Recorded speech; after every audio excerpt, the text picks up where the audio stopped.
अस्सलाम वालेकुम। मैं बनाने जा रही हूँ चिकन चिंगेज़ी और उसके लिए ली हूँ पौना किलो चिकन। उसको इस तरह से लेग पीस को ऐसा कट लगा ली हूँ और अच्छे से धो ली हूँ। अभी कुछ इसमें मसाले मिक्स करेंगे। 1 चम्मच अदरक लहसुन का पेस्ट, आधा चम्मच गरम मसाले का पाउडर, 1 चम्मच धनिया का पाउडर, आधा चम्मच काश्मीरी, आधा चम्मच काली मिर्ची का पाउडर, आधा चम्मच नमक। अब ये सब मसाले अच्छे से मिक्स कर लेना है। ये सब मसाले मिक्स कर ली है। इसको 20 मिनट के लिए साइड में रख देंगे। अभी इसमें 1 चम्मच तेल डालूँगी। हम तेल इसमें अपने थोड़ा ज़्यादा डालना है। चिकन चिंगेज़ी में ज़्यादा लगता है, अगर आपको कम डाल सकते हैं तो आप कम भी डाल सकते हैं। अब एक कांदा है, ये 2 कांदा कट की थी पतला पतला पीस की, ये कांदा सब डालूँगी इसमें। अब ये कांदा को थोड़ा लाल फ्राई कर लेना है। कांदा हमारा, इसमें से मैं आधा कांदा निकालूंगी। तेल इस तरह से निखार के आधा निकालूंगी इसमें से कांदा। आधा निकाल के ये मिक्सर की जार में डालूंगी और भी इसमें से कुछ कांदा और निकालूंगी। बस इतना कांदा। अभी जिसमें कांदा डालूंगी मिक्सर के जार में 3 का बादाम, 4 काजू, इसको बारीक से पेस्ट बना लूँगी इसका।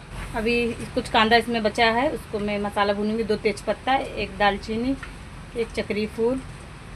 अब ये जो मसाले मैंने पीसी हूँ कांदा और काजू बादाम, ये इसमें डाल दूँगी पेस्ट इसका। अब इसको थोड़ा सा मसाला इसका चला लूँगी। ये मसाला इस तरह का देखिए चला ली हूँ मैंने, थोड़ा भून ली हूँ इसको।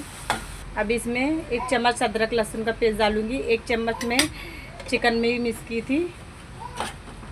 1 चम्मच काश्मीरी लाल मिर्ची मोटी वाली पीस के रखा था वो डालूँगी। इसको मिक्स करूँगी, थोड़ा इसको 1 मिनट तक भून लूँगी। अब इसको अच्छे से थोड़ा सा भून लेना है। ये मसाला हमारा भून, ये अच्छे से भून लेना है। टमाटर हमारा डालने के बाद 2 मिनट तक अच्छा भूनना है, पका लेना है मसाला हमारा। टमाटर डालने के बाद में अच्छे से भुना गया है। अब इसमें कुछ पाउडर मसाले मिक्स करेंगे। 1 चम्मच हल्दी का पाउडर, आधा चम्मच गरम मसाले का पाउडर, 1 चम्मच लाल मिर्ची का पाउडर, 1 चम्मच नमक इससे पहले भी मैं आधा थी, अभी 1 चम्मच डाली हूँ। अब इसको अच्छे से चला लेना है, मिक्स कर लेना है। ये मसाला हमारा थोड़ा भुना गया है।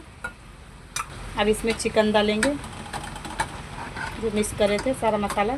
चिकन डालने के बाद में ये जरा सा ये इसमें मसाला हल्का सा लगा था, इसमें थोड़ा सा से पानी डालूँगी। अब इसको सारा चिकन हमारा मिक्स कर लेना है। अब इसको 10 मिनट पका लेना। अब इसको चिकन सालन चला लेंगे एकदम अच्छे से हो। अब इसमें 3 छोटी ऐसे कटी हुई मिर्ची डालना है, थोड़ा हरा धनिया, थोड़ा सा 1 चम्मच क्रीम ऊपर से, देखिए क्रीम। अब क्रीम डाल के मिक्स करना है। अब इसको अच्छे से चला लूँगी। क्रीम डालने के बाद ये देखिए हमारा सालन चिकन चिंगेज़ी बन गया है। अब इसको बंद कर देंगे हम। अभी हम अपना ये चिकन निकालेंगे। चिकन चिंगेज़ी कितना अच्छा लग रहा है, देखिए गाइस हमारा चिकन चिंगेज़ी बन गया है।